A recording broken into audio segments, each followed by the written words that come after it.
Hi teachers, welcome to another Tuesday teaching chat. It's wonderful to be with you again.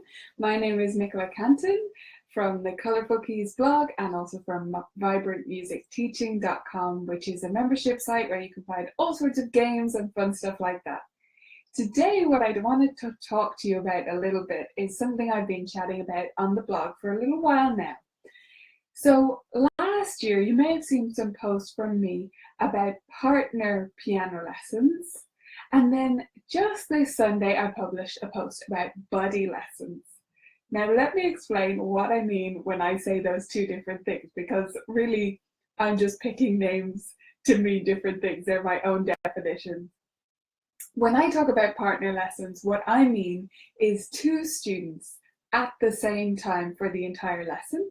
And when I talk about buddy lessons, I mean that one student comes for some amount of time, and then another student comes and they have some time together, and then the second student stays for their solo time. So they get both solo time and buddy time. That's the way I use that term. So just to clarify those couple of things.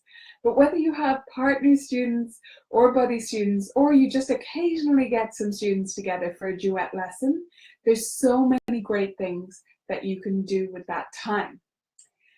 But why would you want to move to this format in the first place anyway?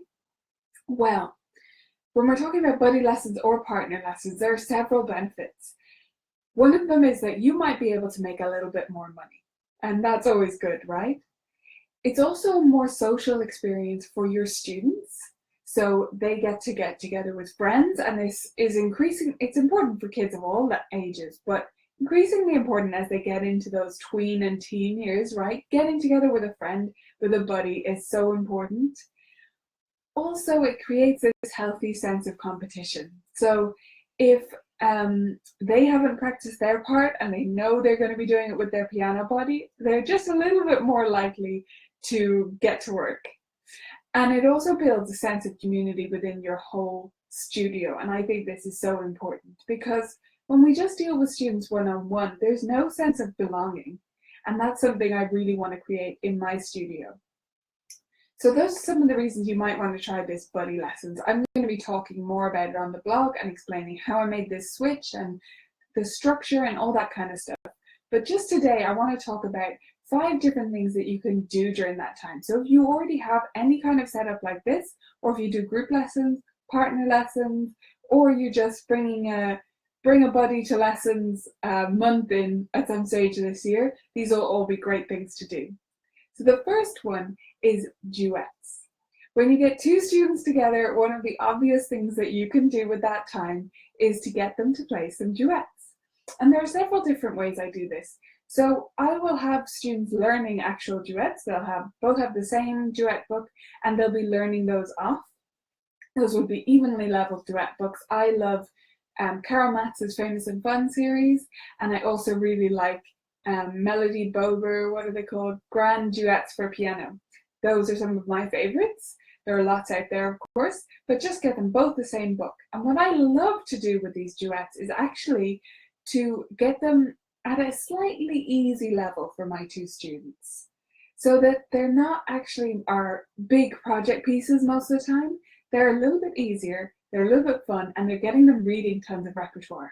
So those are these quick studies that I often have all my students do. Duets are a great way to do that because they get through lots of these duets together and it's really fun and really satisfying, and they still sound full even though they're at an easier level because they're duets. Another great thing to do with duets is to get students to sight read them. So if you can go a good few levels below, get students to sight read these duets together, and they can just have wonderful fun sight reading. And doesn't that sound amazing? If you could get students to have fun sight reading and be really excited to do the sight reading portion of their lessons. And that's what you can do during buddy lessons. So I love to do that. I'd love to know if you do that as well. Please share in the comments if you ever do duet sight reading with your students, or if you get students together regularly for duets, whether they're in partner lessons or buddy lessons or whatever they're doing. Share with me in the comments what it is that you do when it comes to duets. My second teaching idea for you when you've got two students at the same time in whatever format is games. And again, this one won't be a big surprise if you know me at all, because I love music theory games. I have a whole site dedicated to it at vibrantmusicteaching.com. And I love creating them, I love playing them, and I think it's one of the best ways to cover music theory. So think about any concept that you want both these students to learn. I always start with the concept first because it's important that it's actually a genuinely valuable pedagogical exercise, that it's not just a game, but it is more than that. So I'll think of the concept first. Let's say note names would be an obvious one, but it could be anything, intervals, scales. I have games for all sorts of stuff. So I'll think of any concept that I want these two students to learn. In fact, two of my piano buddies for the last semester have been doing tons of games when it comes to chords. They're getting really good at chords and interval inversions of chords. And it's just so fantastic to see them coming to something like playing from a lead sheet and trying to find the chords under their hand and knowing quite quickly what that is in an inversion and what inversion it is that they're playing, where if they hadn't done all that prep, which was just game time, it was just fun for them, then this would be a real struggle, but it's not at all. It's so easy for them to do this exercise. So anything you want to drill into students, games are a great way to do that whenever they're together, because it's a lot more fun to play with another student, with another kiddo, than it is to play with your teacher. Although I do my best to play the part, it's a lot more fun when it's two students together. So my third idea then for you, if you've got any two students together, whether it's partner lessons, buddy lessons, or whatever the format, is to actually do some technical drills. And this one might be a little bit more of a surprise. But I have loved, especially in the last month or two, I've been getting really into, in my buddy lessons, getting the students to do their scales and their chord drills, the actual chord patterns that they're practicing on the piano together. Because why not do a 2-for-1? Basically is my reasoning behind that. Scales can be dry and they don't, they're the same across lots of different students. So if you can get two students to play their scales together at the same time, that's just, two birds with one stone. I just think it's fantastic. And the way we've been doing that with scales is we've been doing the Music Clock app, which I can leave a link to. That's Music Clock. And it's in the App Store, definitely on iPad and iPhone. I'm not quite so sure whether it's on Android or not. I don't actually think that one is, but it's on all the Apple stores.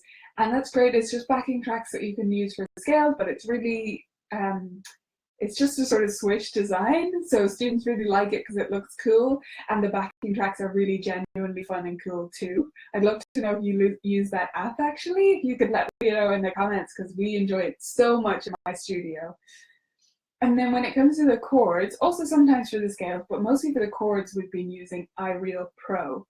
If you don't know iReal Pro and you download it and go, oh my gosh, what is this? I totally get it, because it's not the most, it's not that it's not user-friendly. It's really easy to get into once you get over that initial hurdle. But it, unlike Music Clock, where you could just open it up and go, oh, this is how I use this, iReal Pro does take a little bit of getting used to, but it's amazing. The functionality is incredible. It can do so much stuff, and it's wonderful for working on those chords. So we've been doing drills.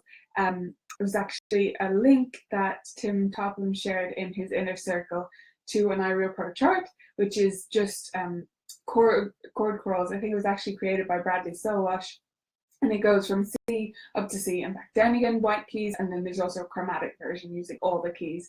And it's just awesome because they have to play together. There's no me saying, no, don't stop, don't go back, because the track is still going and they know they can't go back.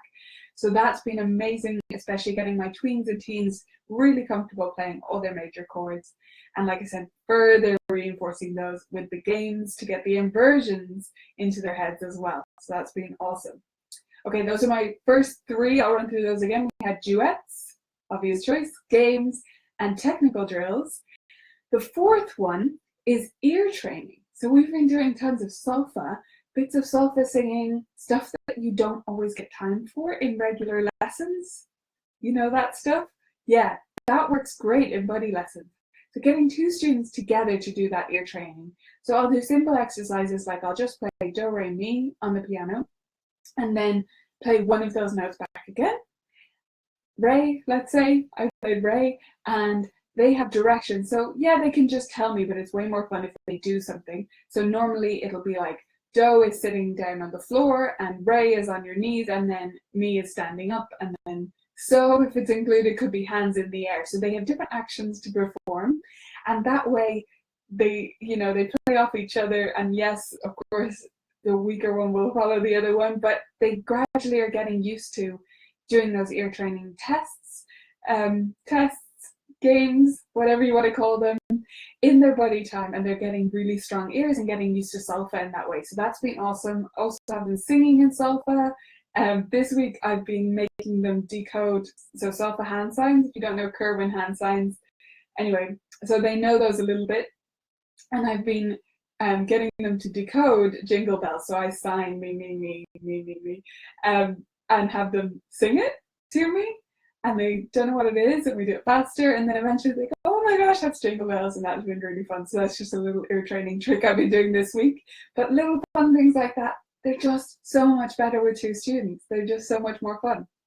Okay, finally, and this is an amazing benefit for me right now because I'm getting ready for our concert in January, and I'm getting students to practice performing for each other. What better way to get them to practice performing than to actually perform for someone that's not me, that they're not used to playing in front of so much or performing for, and we've got a natural audience and doing all our concert practice. So we do like drill concert practice where they sit in the audience, which is the couch in my studio, and walk up to the piano, put their book on the stand, open it up all neatly and all that stuff, and the bowing, all those little things that they need to be aware of when they're preparing for a performance. We do those together. So they do them for each other. They learn from each other's mistakes. They get to, call the other one out for not bowing or for not putting their hands back in their lap when they're finished playing, or for running, or whatever it is they did. And that's just been a fantastic use of that buddy time as well. So let me go through those one more time. We had 5 different suggestions for buddy or partner lessons, wherever you have 2 students at the same time, in other words. And those are duets, all different types of duets, evenly leveled duets, trios with you, all sorts of ensemble playing there. Music theory games, preparing them for different music theory concepts that are coming up. Technical drills like scales with Music Lookup and chords with iReal Pro, for example. Then we have oral skills, ear training, using solfa, singing, that kind of stuff, and then performance, practicing the art of performing for each other. So those are my 5 ideas that you can do in buddy lessons, and they're broken down into huge detail and all the different ideas based off of those main 5 in the blog post, which I'll share in the comments. So you can hop on over there, and you can even download a cheat sheet version so that you can refer to it. And it's teachers have been really enjoying that so far. It just came out a few days ago, so hopefully it'll be really useful for you too. If you enjoyed this video, I do them every Tuesday here. So please let me know if you're enjoying them. If you have any questions about anything I talked about, buddy lessons are going to be something I'm talking about more and more on the blog, so you'll hear more about the payment structure and all that kind of stuff soon. But if you have other questions, let me know, because I'd love to cover them either here or on the blog itself. And make sure you subscribe while you're here, because you don't want to miss the next one. They're every Tuesday around 4:30. I can't commit to an exact time, but that's GMT anyway. So sometime around now on Tuesday. And so make sure you subscribe so that you get the next one. Okay, have an awesome Tuesday. Bye for now.